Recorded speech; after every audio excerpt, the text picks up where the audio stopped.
Hi there, I'm Andrea Koppel, and it's time for coffee, the podcast where you get to hear firsthand what the jobs and careers that interest you the most are really like. Hey there, Java junkies. Welcome back to another episode of T for C. Are you majoring in political science or government, or maybe public health, public policy, or even economics, and you're wondering whether it makes sense to go to work for local, state, or national government? Then this is the episode for you, because my next guest recently co-founded a for-profit technology company to help make governments around the world, get this, function at a higher level and achieve greater impact. But before I introduce you to Lisa Witter, I want to make sure you've signed up for the Java Junkies Journal. That's the weekly newsletter that we blast out on Monday mornings to give you an overview of the episodes and the professionals we're going to be featuring that week. Just head over to the Time for Coffee website at time4coffee.org, and the sign-up box is right there. Now, my collegiate cold brewers, please grab your mug and take a chug of your favorite caffeinated beverage, because it's time for another caffeinated career conversation. And my wonderful next guest is Lisa Witter, an award-winning executive, entrepreneur, author, and a regular media commentator and public speaker. Lisa is an expert in politics, policy, gender, leadership, and behavior change. She's the co-founder and executive chairman of Apolitical, a tech startup whose mission is to accelerate the transformation of governments in order to help them tackle the world's hardest problems. And it's currently being used by public servants in 170 countries. In 2018, Apolitical was named one of Fast Company magazine's most innovative companies in the world, alongside Starbucks and Patagonia. Previously, Lisa was Chief Change Officer, I so love that title, and partner of Fenton, the world's largest public interest communications firm in the U.S. Lisa, welcome to Time for Coffee. Are you caffeinated and ready to go? I'm caffeinated. I'm ready to go. I love that energy. And you are joining us today from Berlin, the capital of Germany. And you also spend a huge amount of time on the road, right? I spend a huge amount of time on the road, but very happy to be sitting in Berlin, which I would say is one of the coolest cities in the world right now, full of tech entrepreneurship, alternative minds, great dance scene, techno music, you name it. It's a really, really cool city to be living in. And so as the mother of two young boys, how much time do you get to spend in the techno scene? Not enough. I love house music and any types of music, but I do sneak away sometimes and enjoy myself a good night out. Nice, nice. Well, Lisa, before we get into your really impressive career, I would love for our young listeners to learn more about Apolitical, this global network that you've established for governments around the world, including here in the U.S. Yeah, well, Apolitical, I feel so fortunate to be doing what I love. I have always loved this intersection of politics and policy. Andrea, when I was a little girl, I was born in 1973. That was one of the years that Title IX came to fruition, which for your listeners who don't know, it's a really boring sounding piece of legislation that had monumental impacts that showed itself last summer when the American women won the World Cup soccer title yet again. And what that legislation did is it allowed girls like me, it forced school districts that if they wanted federal money in the United States, that they had to offer the same opportunities for boys and girls. So here I rocked up at school saying I can be an athlete just as much as boys are, and was that. My nickname was Animal. I played volleyball, basketball, and softball, and that sense of like competitiveness and sense of animal. Yeah, I was pretty hardcore, and I loved that. And the other thing I loved doing growing up was being with my grandmother Doris, who passed away last year, and she took me to church every Sunday. And it was really there that I decided I wanted to be involved in something in my life that was bigger than myself. I'm not religious anymore, but if you combine that love of really helping people and thinking in a really big way about how to make change and winning, politics is what you go into. And so here I am at 46 sitting in Berlin, and my entire career path has been intersectionally connected to those two things, politics and policy at scale. So Apolitical is a global peer-to-peer learning platform. What we do is we provide opportunities for people inside of government. Now, let me remind people that government is the largest workforce in the world. The average OECD government, so they control more than somewhere between 35 and 40% of GDP, which means these are the people that control the big money. And we help them get the skills, inspiration, knowledge they need to really be 21st century governments. Now, if you think about it, most governments these days are 19th century institutions working with 20th century technology at best with 21st century problems. So really trying to update the operating system and the mentality and really help folks in government be agile. And we really see that government and policy can even be sexy. It could be fun. It could be cool. Okay. Well, I got to pick up on that. How is it sexy? Because impacting people's lives, what gets better than that? Think about the scale of someone who rolls out a sexual harassment policy, or someone who gets to rebuild a railroad that gets people back and forth, or someone who takes away all carbon emitting transportation modalities. Like, that's cool. Like, helping people's lives, that's a pretty cool job. Absolutely, for sure. Not sure it's so sexy, but definitely I think cool. so. I think so. So let me ask, Lisa, because you are many, many things, but you're not a programmer. You're not a techie per se. Why did you decide, you and your partner, that you wanted to found a tech startup and you wanted to invest your time and energy into creating this platform? It's a really great question. I've been really fortunate, and I really recommend anyone who wants to take on doing hard things that you do it with other people, to have an extraordinary co-founder named Robin Scott, who was more of a tech background than I had. She had built and sold a small AI company. Both of us have done some light coding. My parents bought an Apple IIe for me when I was a little girl that cost like $2,000. If you think about that in the 80s, that was a lot of money. So wow. It's not like we were strangers to it, but you're right. I am not a coder, but we looked at two really important pieces. So we knew we wanted to help transform government by helping government transform itself. So be really humble facilitators to that. And the only way you could do something that big is at scale is to use technology in some sort of way. And so we knew we needed to build a technology company to get to scale. We also knew that building a technology company would allow us to monetize the business. And why that's important is we've built impact and profit into the same flywheel into our company. So the more profit we make, the more impact we have. The more impact we have, the more profit we make. And so having a for-profit business is not just about sustainability, it's about driving more impact. And you really need technology. It's not the only way, but it's a great way to be able to build products and do that. And I would say for me, it's been a big pain point. I've spent a lot of my life consulting or writing or speaking or thinking. I haven't overseen a product company with engineers before. And we look at lots of lines of code. I'm not in the weeds, but I'm close to the product. Also, why I wanted to do it. I wanted to stretch myself and learn something new. 100%. And I got to ask you, and we're going to be getting a little bit more into your own personal pain points later in the interview, but just very briefly, Lisa, have you had experiences since getting Apolitical off the ground in which you felt scared? I mean, not like from physical harm, but where you felt like your heart beating fast and thinking like, have I taken on too much?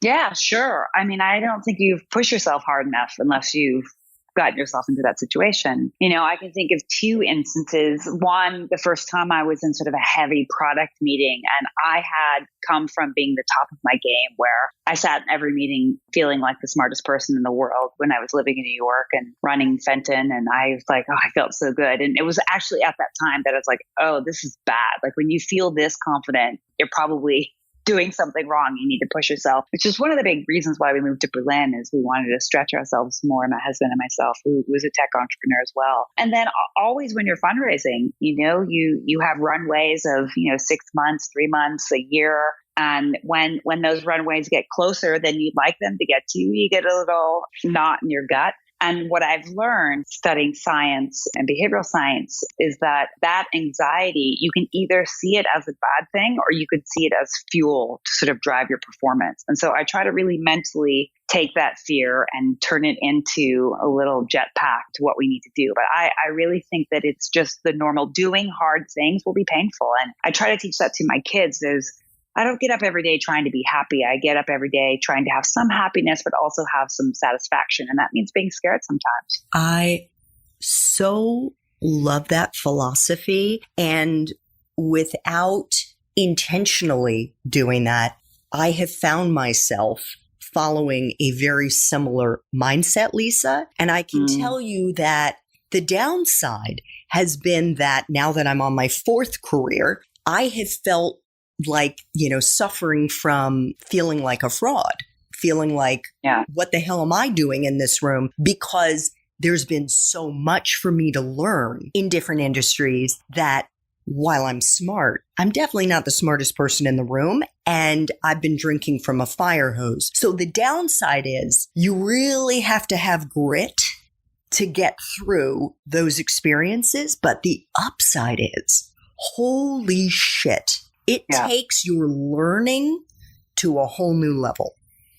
Yeah, I mean, one thing I've been thinking a lot about lately, and just to hark back just for a second to mindset, I get up every morning and focus on my mindset before I start the day. Like, it is not something that just comes to you. You have to work at it. So I have a little journal and I think about, I write notes about what I'm grateful for, what I'm going to let go of, what the biggest goal of the day, and where am I? Check in with myself. And before I leave the house, I say, okay, today's a day where I'm going to be what I call above the line, which is a phrase in conscious leadership. Like, I'm going to go in being curious and open. I'm not going to go out in the world being defensive. And that's a little bit what you're feeling in this fraudulent, oh, I got to defend myself because I have to show that I'm worthwhile. And I hear you. And what I try to do to balance those feelings a little bit, like while you're swimming in the deep end without any, life preserver, is in my role at Apolitical, I've been carving out parts of my role where I don't know and I have to teach myself from scratch. And then I carve out parts of my role that I know really, really well. And I use that. So for example, I spent a lot of my life as a consultant. So I've changed my role a bit inside the company to be kind of an internal consultant on projects. Right? Like, I'm not going to come in and be the project manager, but boy, as a consultant, I can be that person from the outside coming in at certain times, providing leadership and ideas and running workshops around them. So I try to take the best of the old and sprinkle it into the uncomfortableness of the new. And I find that works really well. What great advice. So as one of Apolitical's founders and the executive chairman, can you take us into a typical week or a typical day and share with us, Lisa, what we would find you doing in addition to being an internal consultant? The part about my job that I love the most, and it doesn't work for everyone, is that there really is no typical. Some days I'm sitting in front of a computer, and often it's in front of a giant whiteboard, and I'm concepting a new product that we're working on or building a new idea out with lots of stickies and a teammate, and then we're writing it up on the computer. And so there's a lot of these like create days. And then there's a lot of perform days where I'm out in the world, talking to people about what we do, where I'm running workshops for 200 people, where I'm learning from public servants in Oman or in Canada about what they need to make their job work. So for me, there's kind of these inside thinking days and there's sort of these outside doing days. Not that things aren't that quite clear cut. So I spend a lot of time on airplanes. I spend a lot of time in government buildings. I personally do a lot of public speaking at different places around the world. So it's a bit mixed. It's kind of an introvert extrovert tango I spend. And I prefer the extrovert part of it, but the introvert part makes my extrovert part deeper. So how do you stay organized and how do you stay focused on achieving the kind of impact that you want to have both as a professional and as one of the leaders at Apolitical? As a company, we use something called OKRs, which was made popular by Google. These are called objectives and key results. And what they are basically, at the beginning of the year, you set what the big sort of goals are, what your objectives to reach them, and then you go quarter by quarter and you break those down per team. So every day, every single person in our company gets up with a clear idea of what they're supposed to do and how that fits into the larger direction we're going as a company. And that's great. It really helps with decision making, right? So much of what you're trying to do when you're running a business is you have to reduce friction, and new decisions to make are friction. You don't have time for them. So if it's not within the boundaries, 99% you're not going to do it. So we have real structured, measurable, held accountable systems that a lot of companies use. Like I said, OKRs that are very important. For me,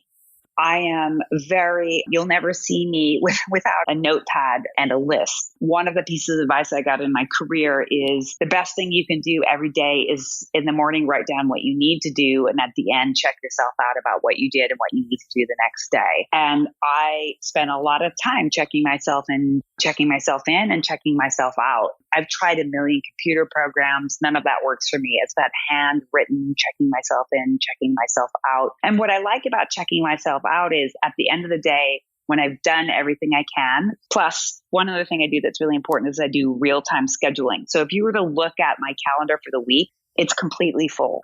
And even if there's a block that says leave time for spontaneous things, I block every moment. Like, this is when I check email. This is when I go to lunch. This is when I do my reading.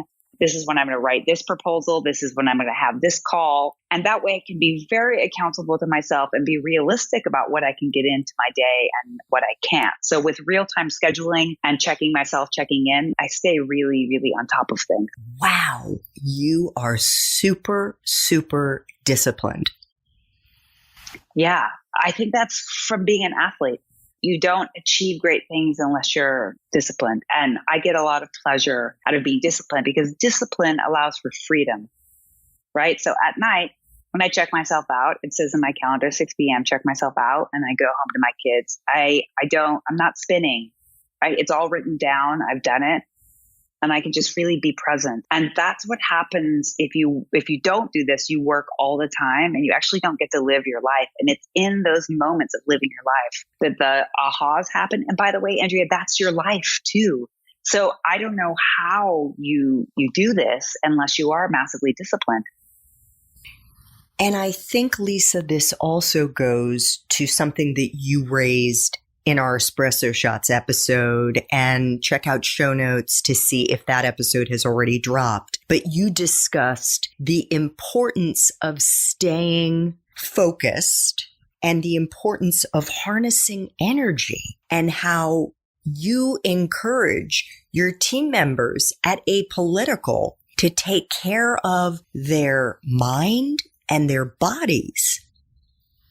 Yeah, I mean, it's just not rocket science, but it is brain science. I mean, just look at all the research, right? Like, if you don't allow rest, you don't have high performance. Think about all the great athletes. They don't go sprinting all the time. They have to rest. And the mind is like that too. You need time to rest. Martial arts is about this. It's about that moment right before you hit the wood. And so I'm not as good at it all the time. I sometimes can be a bit of a workaholic, but I have found personally for myself, having kids has been this forced discipline. So people say to me, oh, when people who take care of parents or have a pet or have children, is that a drawback in hiring them? And I'm like, are you kidding? A, that'd be illegal for most instances. But B, no, those are often the most disciplined people because they have to get their work done in a certain amount of time and they have other things in their life that bring them pleasure. And so that fullness in human beings. I'm finding this a lot with young people too, that they are not being workaholics, that they're doing things after work like piano lessons or swimming. I never did any of that when I was coming up in my career, but I appreciate that those things can actually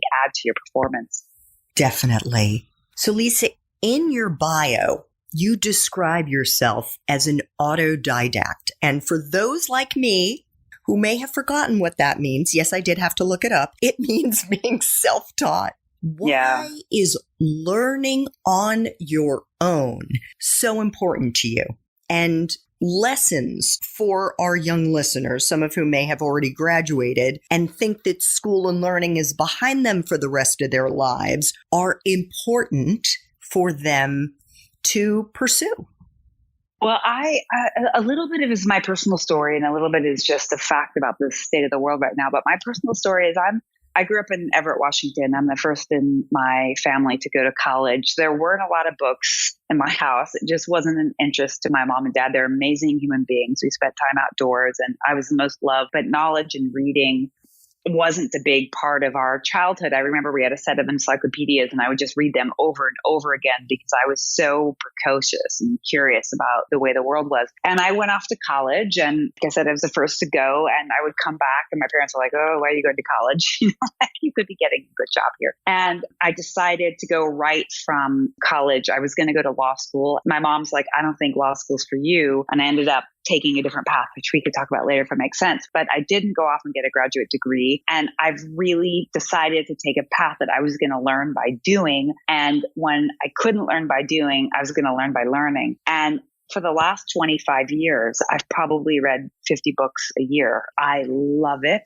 And now podcasts have come around that I'm addicted to. And it just works for my life to learn in a self-paced way and by people who I respect in modalities that work for me. So, and you can't be good at your job anymore. It's an interview question I ask all the time. I say, "What are you reading?" And if people aren't reading anything and they don't show some hunger and curiosity in their lives, like if they're not naming podcasts or books or some course they're taking on Coursera or hopefully Apolitical, I get worried that it won't fit into our culture, because if you don't know how to do something, you need to teach yourself. Now, that doesn't work for brain surgery or heart surgery, but for a lot of things, you can at least teach yourself most of the way. Expertise is still really valued, but you can teach yourself a lot.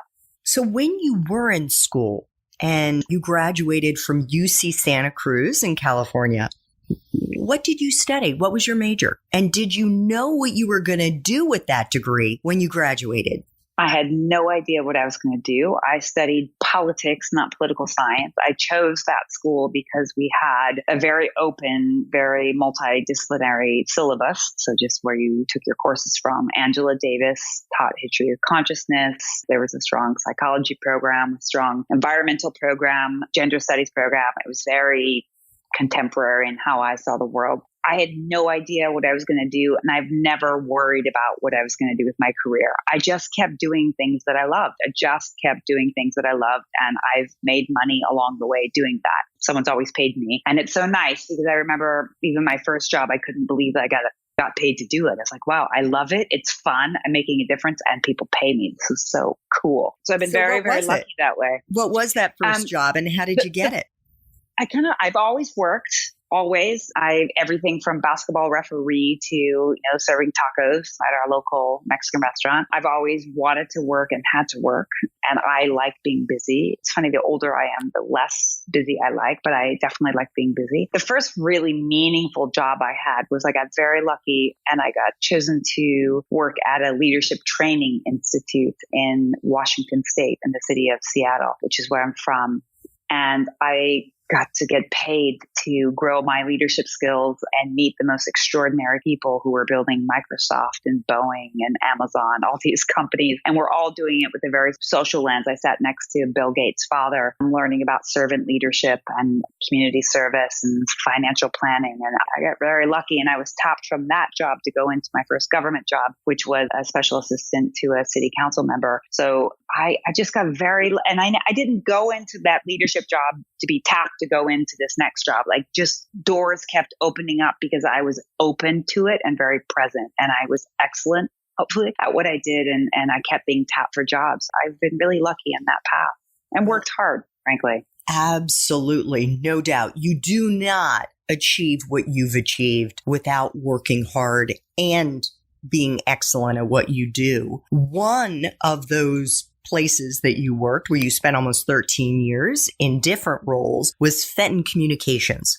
which describes itself as communications experts and strategists for social change. And their clients include foundations, nonprofits, and various brands taking on the world's toughest challenges in human rights, social and economic justice, environment, education, and public health. What did you learn working at Fenton that has helped to influence what you're doing today, Lisa?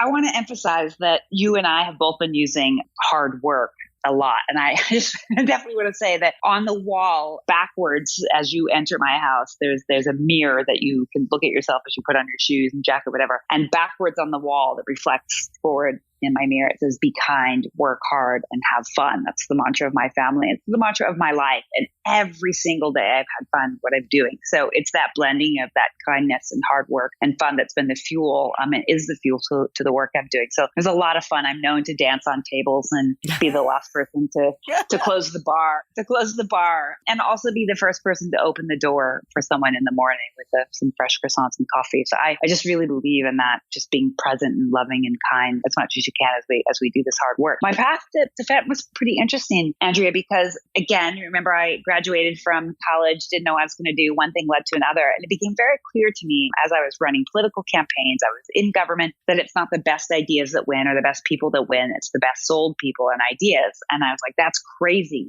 How come in our lives we're so good at selling diamonds and Coca-Cola, things neither are needed, but we're not good at selling healthcare or environmental policy or ending child abuse. And so I really, as an autodidact, wanted to learn how to use communications to advance policy. And that's what really brought me to Fenton. It was an opportunity to David Fenton, who is a founder, who's one of my best friends and was my business partner. He got that message a long time ago during the anti-war movement. And I wanted to come and join him and work on all the issues I cared about. And we did.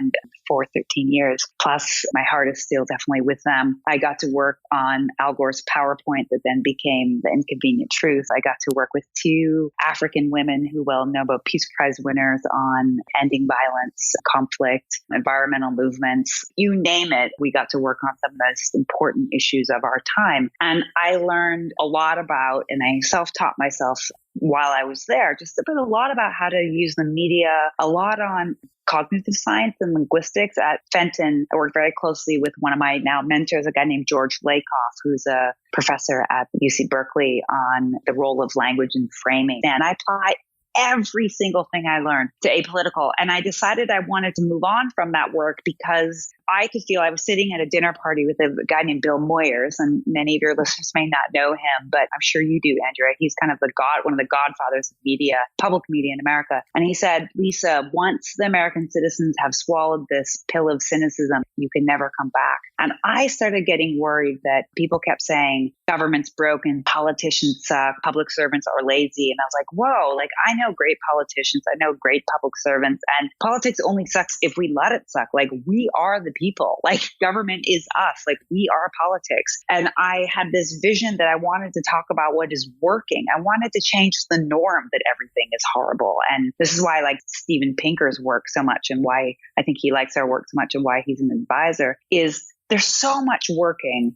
And if we don't talk about what's working, we don't hold up those great people in politics and government, then it's just going to be this downward spiral. And so I've brought those lessons that I've learned in those conversations I've had with Bill Moyers and Arianna Huffington and Steven Pinker and, Al Gore and Wangari Maathai. All of that is poured deeply into the bones of what is apolitical. I think that's such an important takeaway, because no matter where our listeners go, whether it be on-campus jobs after they graduate, the different connections that they're making in their professional lives within their companies, within their organizations, and outside, that's like fairy dust that's been sprinkled on you. Don't brush it off.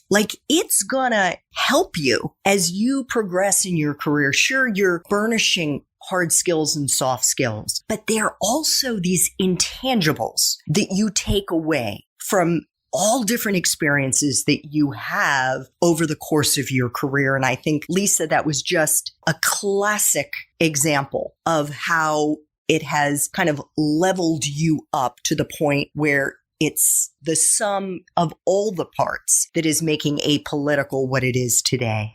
So 2 final time for coffee questions. Can you share a time in your professional life when you really struggled? Maybe you even failed at one time or another. In my personal experience, and now, frankly, having interviewed hundreds of professionals on Time for Coffee, failure, the actual experience of failing, has proven to be a blessing in disguise, helping us to find our purpose in life. Is there a story, Lisa, that you could share with our audience that touches on this? Oh, yeah. I have so many. It's so hard to sort through which ones. I don't look to have failure, but I've definitely had a lot of it. Although it's interesting, I've had to go through and remind myself that they were failures. And that's not because I'm afraid of failing. I learn from them so quickly often that they don't feel like failures anymore. So I want to tell you about one that was monumental failure. I say monumental. It was on national television. So when I started my career, early days, I was working on a campaign to stop the privatization of Social Security. This was during the Gore v. Bush election. Social Security was one of those issues that we knew would get older voters out because the Bush administration was suggesting privatizing Social Security, and the policy position that I took with others at the time was that the stock market's fine, but we shouldn't put all of our retirement eggs into the same basket. And I was going on TV quite often, and I was up against folks like Kellyanne Conway, really interesting on TV, sort of debating. And I noticed that when I was on TV, that it was mostly just men on TV, except for like a couple of us. So I said, and I was a bit angrier. I was like, why don't you have more women on TV? And they said, because women don't promote themselves the way men do on TV. And I said, really? And I said, if I built a database of women spokespeople, would you use them on TV? They said, oh my God, that would be so great. We would love that. So myself and a woman named Marie Wilson and another woman named Chris Grum, the White House Project Women's Funding Network, we came together with Fenton. We built something called SheSource, online database for television journalists to source diverse women's voices on policy and political topics. Fast forward, I get a call. Lisa, we've been using SheSource, but we can't find anyone to do the show. And I'm like, oh, what is it? Oh, we want a woman to run for president on a reality TV show. And I said, well, they're probably not stupid. That's why they're all saying no to you. Who would run for president on a reality TV show? And they said, well, it's really important. Pop culture really drives political things. We really want a woman to do it. And if we don't have a woman, imagine what that says to women around the world, that women aren't running for president on TV. Go ask your mentors. So I went and talked to all my mentors. Should I run for president on a reality TV show? Like, I'm a serious person, really believes in government and politics. And they all said categorically, want to guess? Yes. Running for president on a reality TV show is an excellent way to make a name for yourself in America. And I said, oh my Lord. Okay. So to make a very long story short, I ran for president on a reality TV show. I was a very serious person. I made speeches and kissed babies and talked about the war and gender equality and had focus groups. And Frank Luntz was my political consultant and, all of these really amazing things. This was during the Kerry election. And I lost. I came in third. I made one strategic mistake. And here I was on national television with, I felt at the time, a lot at stake. And I lost millions of people watching all the time. And I learned so much from that. It is very hard to take humiliation at such that dose. And I said to myself, oh my God, that must be what real politics is like. I learned to care less about what people said or thought about me, which I think is one of the hardest things in your life, particularly as a woman, but as a person in general. Like, why are you doing things? Like, I kept my dignity. I never went against any of my principles and values. It's probably what cost the campaign. And I learned that I could take big risks and a million other things that's really, really helped me double down on wanting to help make politics better. I run and have been running political training institutes for 25 years, trying to attract and equip the best people who care to run for politics. And I will always do that in some way. So take big chances, fail miserably big, but do it with honor. Oh my gosh. Well, thank you so much for sharing that story, Lisa. I guess I'm curious, who beat you and how long was the campaign? It was, I think, over the course of 6 months. And the guy who won was a Christian far-right conservative. And the right really organized voting. And I think the left, or the Democrats, were focused on the real campaign. They're all really nice people. And then I lost. The second place went to another progressive Democratic woman that I had kept on the campaign because I thought her voice and her values were really important. Over drinks sometime, Andrea, over drinks. We can go into that. Yeah, absolutely. I just want to say it definitely, for me at least, falls into the category of so amazing that you did that and experienced it. And I have no doubt unbelievable takeaways that you got from that 6-month experience. So you know what I love most? Sorry, Can go I ahead. tell you what I loved most about it is how much I loved being on the streets, talking to people about what sort of America they wanted. And you know what most of them said to me? They said two things. They said, I want a fairer America. I don't mind if people are rich. I don't mind if companies do well. But I just want the basics of our lives. I want it to be a bit more fair.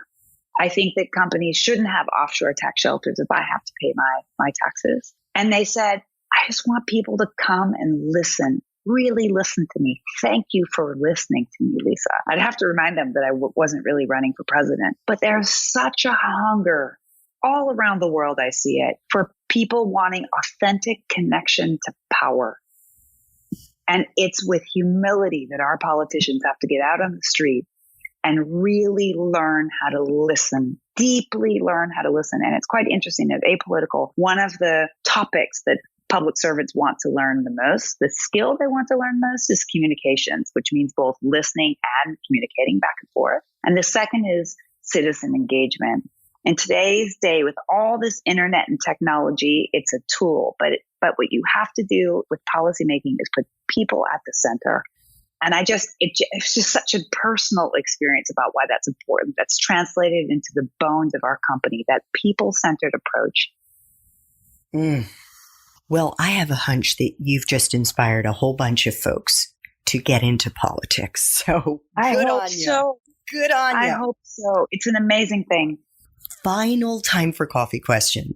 If you could go back to college, Lisa, back to UC Santa Cruz and do it all over again, but based on the immense wisdom you have now, what advice would you give yourself? In general, Andrea, I don't go back. I just keep moving forward. I loved my time and my experience at my school, knowing now what I wish I would have done. I wouldn't have studied politics. I actually would have done either something weirder, like history of consciousness. I really look for weird resumes, and I don't know how much you can learn from politics, frankly. Or I would have studied psychology, because I find in the work that we do, the really people-centered work, which are the skills that you need in life now going forward, all the research is showing the future of work. I've taught myself, I'm an autodidact, I've taught myself a lot of that, but I would have studied the science of the human-centered skills a bit more. Well, thank you so much for sharing that. And P.S. to our listeners, those subjects, those majors are useful in a bazillion different career choices. So I'll be having more on that in the months to come.